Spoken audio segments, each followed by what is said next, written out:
चित्रा भी गुस्से के साथ उस काले साई को घूरने लग जाती है। उसके चेहरे पर का सारा डर गायब हो जाता है, बल्कि उसका डर काले साई के अंदर आ जाता है। काले साई की आंखों में डर दिखाई देने लग जाता है। अगली सुबह चित्रा काफी परेशान थी और ये परेशानी उसके चेहरे से साफ समझी जा सकती थी। चित्रा ने सोच लिया था कि वो युग को ग्रेवयार्ड कोठी में रहने नहीं देगी। वो जानती थी ग्रेवयार्ड कोठी में उसकी जान को खतरा है, इसलिए उसने युग को ग्रेवयार्ड कोठी से दूर भेजने का फैसला कर लिया था। वो अपने बेटे को अपने आप से दूर भेज सकती थी, पर उसे कुछ होते हुए नहीं देख सकती थी। वो दिन भर यही सोचती रही कि कैसे वो युग को ग्रेवयार्ड कोठी से दूर करे, सिर्फ ग्रेवयार्ड कोठी से ही नहीं बल्कि अनुराग से भी। और आखिरकार उसने सोच लिया था कि उसे क्या करना था। अगले दिन ही चित्रा ने युग के स्कूल में जाकर उसकी टीसी निकाल ली। उसने सोच लिया था कि वो युग को बोर्डिंग स्कूल भेज देगी, जिसके कई कारण थे। पहला तो यही था कि वो ग्रेवयार्ड कोठी से दूर रहेगा, और दूसरा ये कि उसका पढ़ाई पर भी ध्यान रहेगा, जो अभी बिल्कुल भी नहीं हो पा रहा था। स्कूल से आने के बाद वो अनुराग के साथ ही उसको खेलता हुआ दिखता था। जब चित्रा ने अनुराग को बताया कि वो युग को बोर्डिंग स्कूल भेजना चाहती है, तो अनुराग ने उसे सीधा मना कर दिया। वो युग को बोर्डिंग स्कूल भेजकर अपने आप से दूर नहीं करना चाहता था। वो इस बात के सख्त खिलाफ था। वो नहीं चाहता था कि उसका बेटा उससे दूर हो। वो युग को अपने पास ही रखना चाहता था। इसी बात को लेकर चित्रा और अनुराग के बीच काफी बहस हुई थी, जिस कारण युग को भी पता चल गया था कि उसे पढ़ने के लिए बोर्डिंग स्कूल भेजा जा रहा था। युग भी अनुराग से दूर नहीं जाना चाहता था। आखिर जाता भी कैसे? वो अपने पिता से बहुत प्यार करता था। जब से उसे ये बात पता चली थी, उसने रोना शुरू कर दिया था। चित्रा और अनुराग के बीच इस बात को लेकर काफी लंबी बहस चली, पर अंत में चित्रा को करना तो वही था जो उसने सोच कर रखा था। इसलिए उसने अनुराग के ना चाहते हुए भी उसे बिना बताए युग का एडमिशन बोर्डिंग स्कूल में करवा दिया। दिल्ली में ही चित्रा की पहचान के एक टीचर थे। उन्हीं से उसने गांव में रहते हुए युग का एडमिशन दिल्ली शहर में करवा दिया था। चित्रा ने सारी तैयारी कर ली थी युग को बोर्डिंग स्कूल भेजने की। अब बस युग को बोर्डिंग स्कूल छोड़कर आना बाकी था। चित्रा और अनुराग कमरे के अंदर थे और झगड़ने में लगे हुए थे। युग दरवाजे के बाहर ही खड़ा हुआ था और उन दोनों की सारी बातें सुन रहा था। पर चित्रा और अनुराग को इस बात की भनक तक नहीं थी कि दरवाजे पर युग खड़े होकर उन दोनों की सारी बातें सुन रहा था और उन्हें लड़ते हुए देख रहा था। चित्रा गुस्से से अनुराग से कहती है, अनुराग, मैंने युग का एडमिशन बोर्डिंग स्कूल में करा दिया है और मैं चाहती हूँ कि कल तुम उसे बोर्डिंग स्कूल छोड़कर आ जाओ। अनुराग बौखलाहट के साथ कहता है, ये तुम क्या बोल रही हो चित्रा? तुमने मुझसे पूछे बिना इतना बड़ा फैसला कैसे ले लिया? चित्रा फिर गुस्से के साथ कहती है, मैंने तुम्हें बताया तो था कि मैं युग का एडमिशन बोर्डिंग स्कूल में कराने वाली हूँ। अनुराग झट से पलट कर कहता है, हाँ तुमने बताया था चित्रा, पर तुम्हें यह भी याद होगा कि मैंने तुम्हें मना कर दिया था युग का एडमिशन बोर्डिंग स्कूल में कराने के लिए। मैं अपने बेटे को अपने आप से दूर नहीं कर सकता हूँ।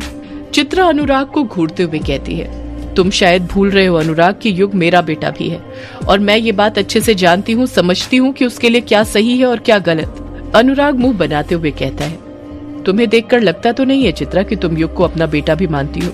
अगर तुम उसे अपना बेटा मानती तो कभी उसे अपने आप से दूर करने का फैसला नहीं लेती। माँ हो तुम उसकी, पर तुम्हारे अंदर उसके लिए जरा भी माँ की ममता नहीं है। चित्रा पलटकर कुछ जवाब नहीं देती है। अनुराग की इस बात ने उसे खामोश कर दिया था। अनुराग की ये बात कहीं न कहीं उसके दिल को चुभ गई थी। चित्रा मन ही मन सोचने लग जाती है, ये अनुराग सब कुछ जानते हुए भी आखिर इतना अनजान क्यों बन रहा है। अनुराग फिर बोल पड़ता है, तुम युग को बोर्डिंग स्कूल नहीं भेज सकती हो। इतना बड़ा फैसला तुम अकेले नहीं ले सकती हो चित्रा। चित्रा अनुराग को टोंट मारते हुए कहती है, अनुराग, तुम शायद भूल रहे हो, परिवार में फैसला लेने का हक उसी को होता है जो घर में कमा कर लाता है। और तुम ये बात अच्छे से जानते हो ना, इस घर में कौन कमा कर लाता है। तो खुद समझ जाओ कि घर में किसकी चलेगी, कौन फैसले लेगा घर के। इस बार अनुराग पलटकर कुछ नहीं कह पाता है। चित्रा की बात ने उसे खामोश रहने के लिए मजबूर कर दिया था। चित्रा अपनी ही बात लगाते हुए कहती है, मैंने सोच लिया है, युग को बोर्डिंग स्कूल भेजना ही सही होगा, वही उसके भविष्य के लिए ठीक होगा। अनुराग भी जिद करते हुए कहता है, पर चित्रा, मैं अपने बेटे को अपने आप से दूर नहीं कर सकता। चित्रा तुरंत कहती है, अनुराग, मैं युग को तुमसे दूर नहीं कर रही हूँ, बल्कि इस ग्रेवयार्ड कोठी से दूर कर रही हूँ। मैं नहीं चाहती कि युग यहाँ पर रहे। अनुराग झट से पूछता है, पर क्यों चित्रा? तुम क्यों नहीं चाहती कि युग यहाँ पर रुके? आखिर यहाँ पर रुकने में बुराई ही क्या है? चित्रा गुस्से के साथ अनुराग की आंखों में देखते हुए कहती है, उसका कारण तुम अच्छे से जानते हो अनुराग, कि मैं क्यों नहीं चाहती कि युग ग्रेवयार्ड कोठी में रुके। अनुराग चित्रा से अपनी नजरें चुराने लग जाता है, पर अगले ही पल वो फिर चित्रा को समझाते हुए कहता है, पर चित्रा, इतनी कम उम्र में युग का बोर्डिंग स्कूल में रहना ठीक नहीं है। चित्रा अपनी बात पर अडिग रहते हुए कहती है, मैंने कहा ना अनुराग, मैं अच्छे से जानती हूँ युग के लिए क्या अच्छा है और क्या बुरा। वहाँ पर रहेगा तो उसकी पढ़ाई भी ठीक से हो पाएगी। यहाँ पर तो स्कूल से लौटने के बाद सारा दिन तुम्हारे साथ खेलते रहता है, और पता नहीं गाँव के स्कूल में पढ़ाई भी होती होगी या नहीं। मैं उसे तुम्हारी तरह देहाती लड़का नहीं बनाना चाहती हूँ, इसलिए उसका शहर में जाकर बोर्डिंग स्कूल में पढ़ना ही ठीक रहेगा। अनुराग फिर जिद करते हुए कहता है, नहीं चित्रा, मैं युग को बोर्डिंग स्कूल नहीं भेजने वाला।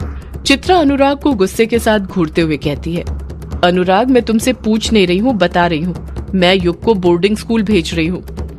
चित्रा कुछ सोचते हुए कहती है, कहीं तुम युग को इसलिए तो बोर्डिंग स्कूल भेजने से मना नहीं कर रहे कि पैसों का इंतजाम कहाँ से होगा, कौन उसकी फीस भरेगा।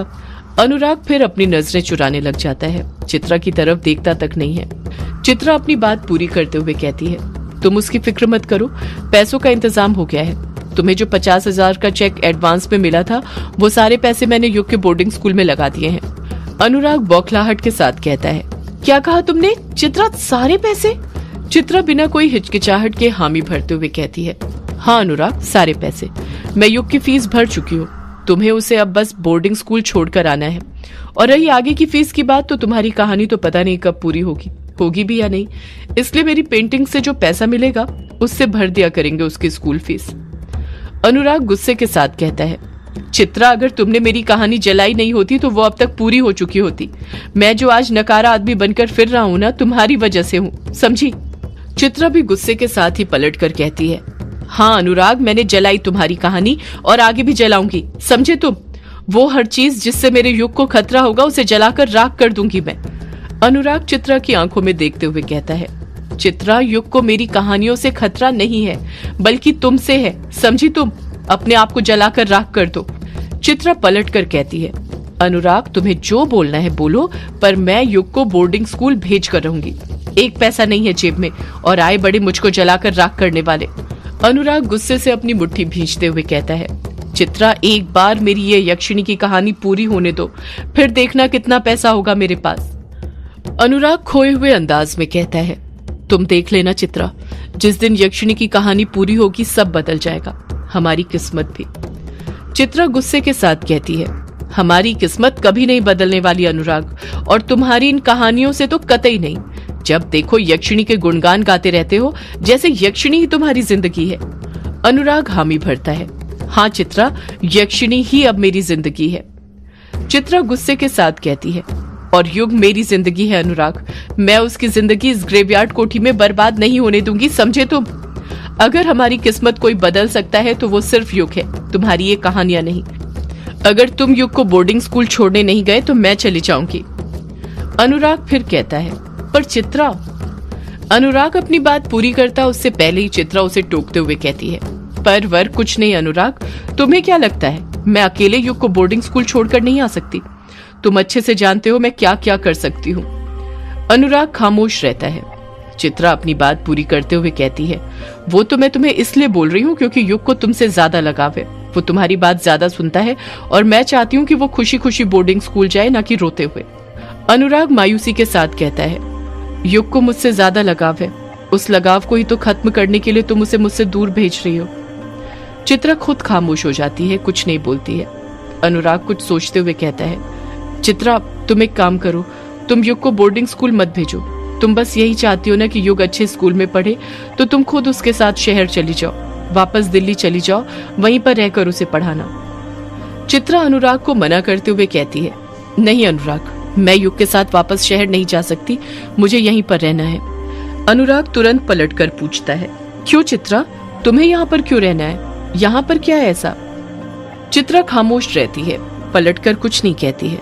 अनुराग मुंह बनाते हुए कहता है, हाँ, तुम युग के साथ क्यों जाओगी शहर? तुम्हें यहीं पर नया आशिक जो मिल गया है, तुम उसे छोड़कर कैसे जा सकती हो? तुम्हें तो उसके साथ रहना है ना, अपने बेटे को दूर करके। चित्रा गुस्से के साथ चीखते हुए कहती है, अनुराग चुप हो जाओ, कुछ भी मत बोलो।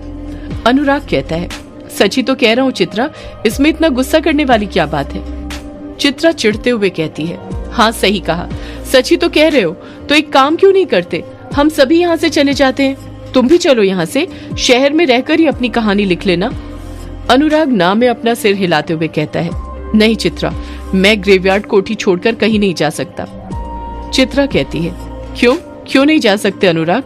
यहाँ कोठी में तुम्हें भी कोई मिल गई है क्या जो उसे छोड़कर कहीं नहीं जा सकते?